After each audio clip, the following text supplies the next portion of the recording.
dissertation and developed that into a book. And in a way, I was quite pleased to do so at that time, because most of the interviews, and I had about 40 people I interviewed in Britain and throughout the world, as well as the Czech Republic.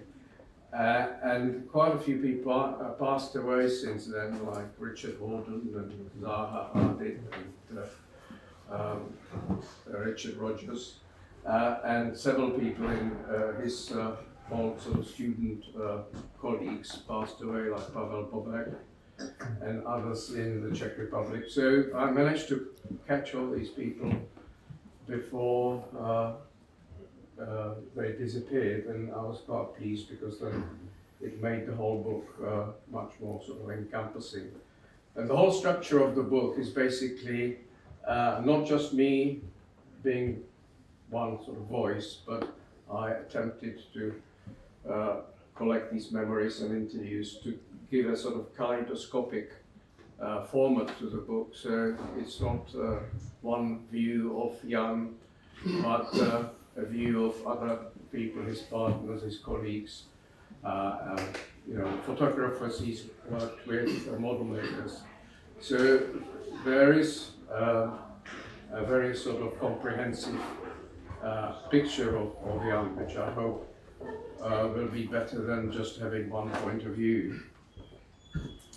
Jan was a very difficult man. I mean, I met him at YRM, Jörg Rosenberg Mardal, in sort of 1988, 1987, when he started working with YRM on the Terminal 5 competition. He was invited by Brian Henderson to help YRM with the competition, and in fact they sort of submitted quite an interesting design, but unfortunately Richard Rogers won the competition with his wavy roof design. But interestingly, not many people know that after the competition was concluded, Richard Rogers was persuaded to adopt the YRM Kaplicky design, and so the present Terminal 5 is in fact designed by Jan Kaplicky, which not many people know. But Jan was very difficult as a friend, because first of all he closeted all his friends into secret drawers and only pulled out one at a time. So I never met another friend of his in a sort of social setting. So it was quite difficult then to collect all the memories for the book and trying to find all the people he used to know. And he didn't like to be criticized. So when we had, Pizza Express dinner every fortnight or every 3 weeks, and we talked about architecture and women and books and exhibitions, and you couldn't sort of criticize him, because if you said, "Look, this is no good, do something better," he got very angry, and and that was the end of the friendship. So you have to be very careful with him. So you have to go around. And one interesting thing, for example, was that in Prague there is a famous Jože Plečník church in Vinohrady, which is the Church of the Sacred Heart, and which is a beautiful building from my point of view. But Jan hated it already as a young man, and rather than seeing the church, he walked around the square in the surrounding streets, so he wouldn't be able to see the church while walking through it. So couldn't see it. It's not his sort of outfit. But in the end, I did a book with David Jenkins called Architecture and Detail on the church, and persuaded him that the merits of that architecture of Plečník was outstanding. And in the end, he got persuaded that perhaps it was a good building, and then he did a little design for the extension, which the priest asked for, so little extensions of the church, which unfortunately didn't happen, but I've got drawings which Jan produced. So in fact he embraced the Plečník architecture after all, so if one went sort of softly, it worked. And another nice story, which I'll probably end on, is which Eva Jesichna told me. Unfortunately, Eva couldn't make it today because she's in Prague at a conference. The people who had the sea house in Pembrokeshire designed by Jan wanted a fireplace. And I don't know if you know, the building is sort of settled in a landscape with grassy roof, and only the front and rear windows are sort of visible. But they wanted a fireplace, and obviously fireplace, it's not a sort of future systems thing. So he told Eva that what he was proposing to do is to do a little flame in the floor, and he's saying maybe they can just have a little flame in the floor and sit around it, and that would be very cozy for them. But I think in the end the client insisted that he wanted a real fireplace, and Jan had to sort of give in and install the fireplace, and the people are very happy with the building, as you know. Now, I think that's probably enough for me to say. I'm with David Nixon here, who used to be a partner of Jan, the co-founder of Future Systems, since 1979. We've known each other since about 1973. 71. Yeah. Okay, maybe you should say a few words, please. Well, thank you very much, Ivan, for inviting me to come here tonight. It's great pleasure to be here and to come and see some old faces. I don't live in this country now, so I very much enjoy coming back and seeing people that bring back memories from old times. I first met Jan at the office of Foster Associates in 1971. I had just come from Hugh Castle's office. I was 1 year out of college, and Jan, I think, had come from the Lansdowne office. I can't quite remember, but anyway, he was there. And I can actually remember the first conversation I had with him, which was about studded rubber flooring, right?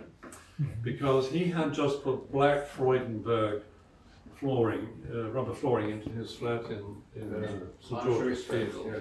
And I was doing a conversion of a house in Richmond where I was also putting this stuff in. So I can recall the first conversation we had about how to glue this stuff down on the floor. He was working on the Willis Faber job, I think, at the time, and I was on something else. Anyway, we went our separate ways and then found ourselves together again, working again in the office that was working on the Brighton Arena project, just north of the Euston, just north of Euston Road in Tolmer Square, which I'm not sure exists anymore. The firm in question was called the Louis de Soissons Partnership, and there was quite an interesting crowd there. Apart from Jan and myself, there was Jules Owen from the Foster office, there was Julian Wickham, Eva was there working, Christine Hawley and John Robbins from the AA, and several other people, including a lot of Swiss architects, for some reason. And I actually asked one of them, I said, why are you all here working on this office? And they said, there's nothing to design in Switzerland. We've got all the buildings we need. So anyway, that's where we were. And then we started working together in about 1978 when we won a rather meager advanced factory design competition on the site in the north of England at Gateshead, a project which didn't go ahead. And then I went off to work for Skidmore, Eggs and Merrill in Chicago for 6 months, which I hated, but that's another story. And I came back and found myself at the Farrell Grimshaw office in just off Marylebone High Street. And that was really when Jan and I started to work together on competitions and things. And then I emigrated to the US in 1980 because I'd had a green card there since my time in Chicago, and I was about to lose it, so I had to go back. I was in the Rogers office at the time. And ironically enough, after I got back to the US was the point in time that we started to work very seriously together. And I don't know what it was, whether it was the 6,000 miles distance or just the chemistry of the times, what was going on in his life here and what was going on in my life there. But for 5 years, from about 1980 to 1985, we were, I think, very prolific. And I look back on those years rather wistfully and wish they were back again, all these years later. And then what happened is, coming fast forward to a few years ago, maybe 8 years ago, I was contacted by Ivan, who asked me if I would be able to contribute my memories or documents, notes, drawings, whatever I had to the book that I think you'd just begun. Mm-hmm. And I said I would be absolutely delighted to do so. And at the time I was in the process of moving from California back to live in Europe, back to live in France. And I said, well, I'm not in the US now, but as far as I know, all the documents from that time are sitting in a dusty cardboard box at the back of my garage in Los Angeles. And I'll go through it the next time I go back, which was about 3 months later, which I did. So I pulled out all these cardboard boxes, and there at the bottom of one of them was a pile of stuff dating back to the early 1980s. And so I went through all this. What did I find? Well, there was a kind of mixed bag of scraps of this and that. There were project notes on projects that had gone ahead. There were memos between he and I on projects that hadn't gone ahead or were in the pipeline. There were press cuttings, and there were 2 projects I found stuffed right at the bottom of one box, which hadn't seen the light of day, and which I was working on just at the point that we parted company in about 1991, 1992. One was a greenhouse, residential greenhouse project, and the other was some designs for toys for an American toy manufacturer. So these existed in, I don't know whether I gave those to you. Anyway, no, I probably didn't. So I copied it all off and put it in a brown envelope and sent it off to you. And then there were the memories, right? So the memories were more difficult because they stretched back to the early 1970s. And so I had to sit and think about what those were, and I think I typed a lot of stuff out and sent it off to you. But there was one mystery. It was the mystery of the missing pub. Remember the missing pub? Yes. The little Agatha Christie mystery amongst all this. Because I had told Ivan that while Jan and I were working on the Brighton Arena project, we used to meet up every Friday evening for drinks with some guys from the Foster office, right? And there was Mark Sutcliffe, Kent Shuttleworth, and Roy Fleetwood. And Jan and I used to toddle on down to this pub on the south side of the Euston Road, not far from the Foster office, with a few other people, where we sat and had, unsurprisingly, Foster's lager, right, which we drank late into the evening. And so you said to me, well, where's the pub, David? Right? And I said, well, you walk up Fitzroy Street and it's on the corner with Fitzroy Square. So what you did, you went, and I got the message back saying, David, there's no pub on the corner of Fitzroy Street and Fitzroy Square. And I said, you're looking in the wrong corner, Ivan, or words to that effect. It's not that corner, it must be the southwest corner. Go and look again. And so he went and looked again and said, David, there's no pub. And I said, well, it must have been turned into a hedge fund office or something like that. And so that was a mystery. And so we canvassed the opinions of certain people who were there at the time, who joined us at these drinks. Mark Sutcliffe and Jules Oram, by that time was living in France, and they couldn't remember where it was. And so I said, Ivan, what I'm going to do is my next trip to London, I'm going to walk the whole area, street by street, and see if I can find this pub, which I did on the next trip over, right? And so I walked every street from Euston Road down to Good Street, north-south, and then east from Tottenham Court Road to Portland Street, Great Portland Street west. Yeah. It took me a couple of hours to do it. Looking at each corner, to see if that was the pub. And I couldn't find it, right? And so this was a mystery that remained Well, unsolved. the important point was that was the top where the future system's name Yes. was to have been decided. That's or right. Invented at that, during a drink. And I Over a even, drink. As were a lot of projects, by the way. and I So- even bought a book about all the pubs in London which disappeared, which no longer existed, and it wasn't there either. But So anyway, time went by, and finally you contacted me and said, David, I found the pub. And what was it, the Green I think Man? something like Georgia. Yeah, I'd missed it somehow. It was Yeah. a little place just off Great Portland Street behind the tube station. So that's the pub, right? Yeah, well, That's the default pub, but I still have my doubts. So anyway, and I'd just like to relate to you another lovely anecdote about Jan.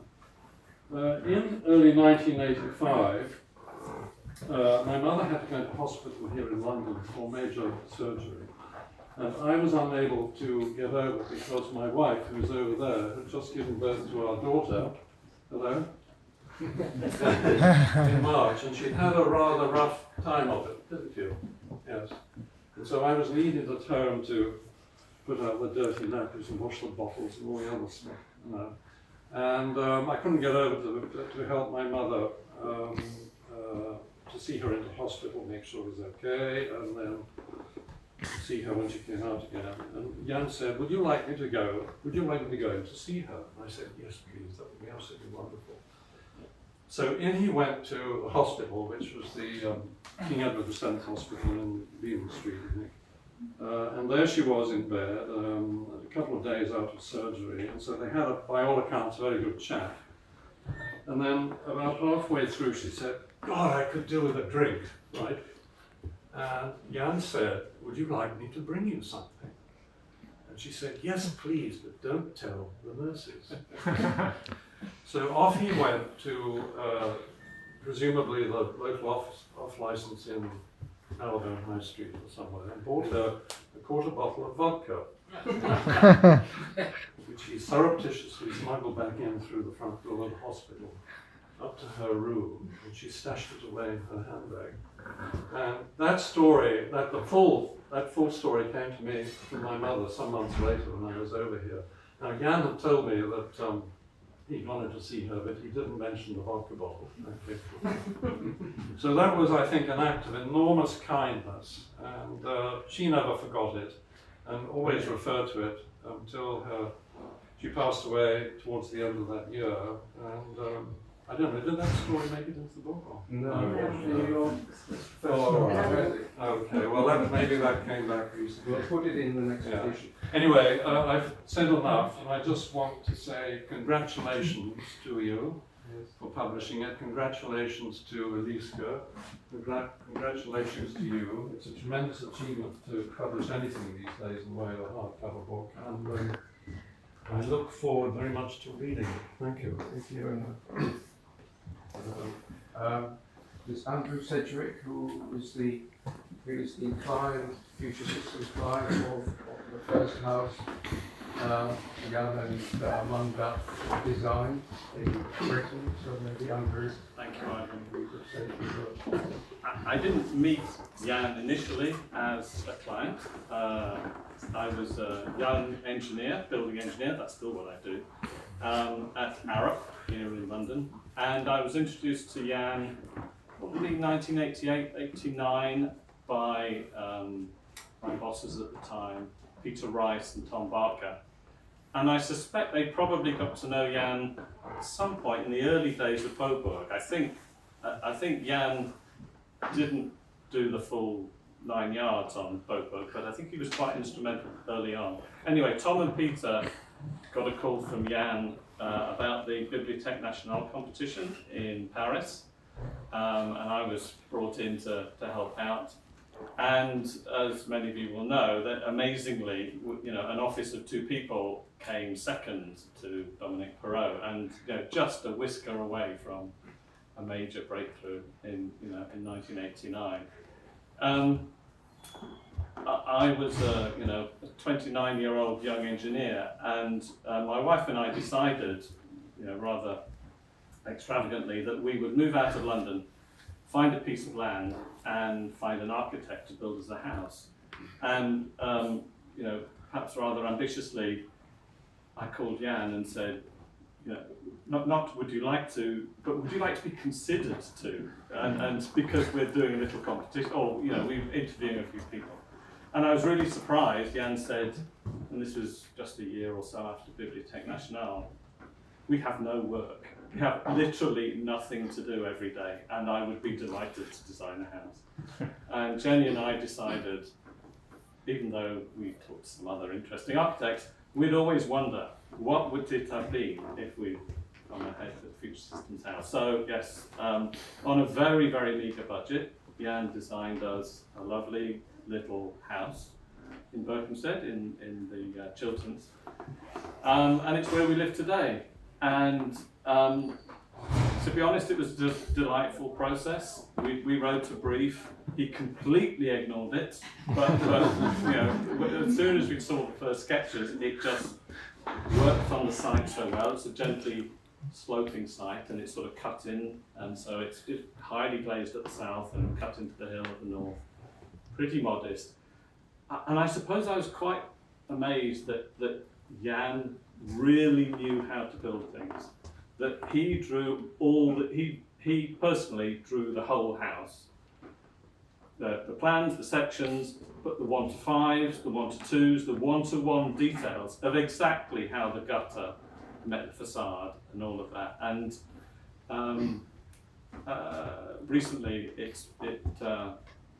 in fact in September, it was 30 years since the house was finished, and we had a little, we had an open day where people could come and have a look, because for years I've been saying to lots of architects I know, you're very welcome to come, but we never really made it happen. So on the 10th of September, we were open house for a day, and lots of people came. And a lot of people came from Amanda Levitt's firm, which is sort of the firm that followed Future Systems in a sort of way. And the young architects there spent ages going through the plan, going through the drawings.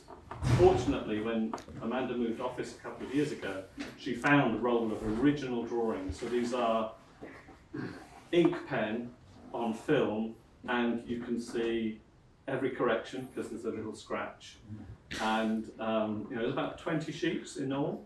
And you know, young architects now who really just live in, you know, drawing means CAD now, were amazed that not only was the house designed in this way, but that Jan drew it all himself. So the only awkward moment really was, what would it be, about 15 years ago, when I called Jan to say, the one element of the brief that you kind of haven't really dealt with is the extension. And our 2 girls are growing up now. We're happy with our 2 bedrooms, but Laura's 14 now, she could probably do with a room of her own. How about an extension?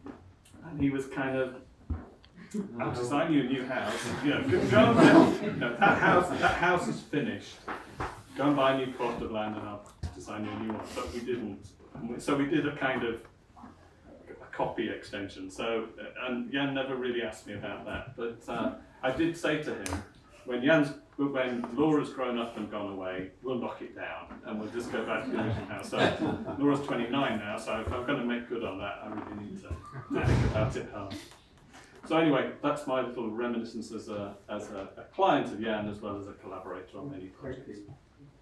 Alan, who's the graphic designer of the book. I think I will be shorter because Eliška should finish, because we are a team. And we become a team in 2005 when Jan called me up. Never forget it. I was walking down Národní Street, and it was Jan's voice. And he said, "You were recommended to me. We can do book altogether." I was like very amazed, because Jan was for me a hero. And since then we've done 3 books, 1 exhibition, and after he passed away, with Eliška and with some 2-3 people, we basically built up how many 3 or 4 big exhibitions about Jan's heritage. we did a lot of catalog books. We did a stamp designed carefully according to Jan's proposal. Also, there is a scan of a letter of Václav Havel, which was written to Johanka, and so these are like a little documentary. But I would like to say that Jan, for me, was extraordinary young spirit, as he was 65, 66, 67, 68, even in the last year of his life. He always fascinated me how young he was inside, how he inspired young people, and I would never forget this. And so when this occasion, an opportunity came to design the final book, we did the Czech version and now we did the English version thanks to Axel Mendes publishers. I thought this is a dream come true, and you would never think how many times I was under the curatela of Jan, designing, correcting things, composing the things with Ivan in distance, me in Prague or somewhere else, and Ivan here nearby London. And I think it was for me very important that we finish the book, because this is for Jan, and that's everything. That's everything, and we can have something for next generations, because it's very inspiring. We try to compose the book as a movie in the book. So you read, and you see the pictures. You see, it's like a cinematic design, which is very unusual. But this unusual achievement took us how many? 2 years at least, and I'm very proud of it. And I'm giving last words to Eliška, because she has to say the last words. Last words.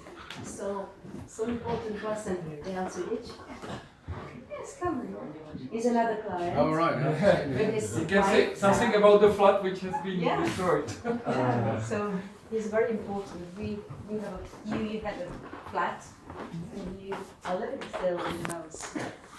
Unfortunately, that house didn't survive us, didn't survive contact with children. But I think it's important to remember Jan as someone who was such good fun to be with.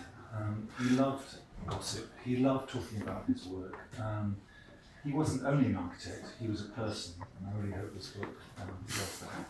It's important. Thank you so much. Just a few words. We have established this foundation, Kaplicky Center, in 2008 with Jan together, and the purpose was to build the National Library in Prague, which unfortunately we couldn't make it because of political reasons. The president was against it, and it was the design that every 4 years when we have the elections, everybody wants to build it, but nobody has the courage. So we don't have so much modern architecture in Prague yet. But it might change in the future, because we are going to have the Zaha Hadid building soon, hopefully. And I would like to thank to my daughter, Johanka, who is here with me, because without her I would not be here. And without Ivan, the book will not be here. Without you, we would not be here. So thank you so much for coming and bringing the legacy of Jan to be alive. Cheers to Jan. Thanks to Jan. Cheers.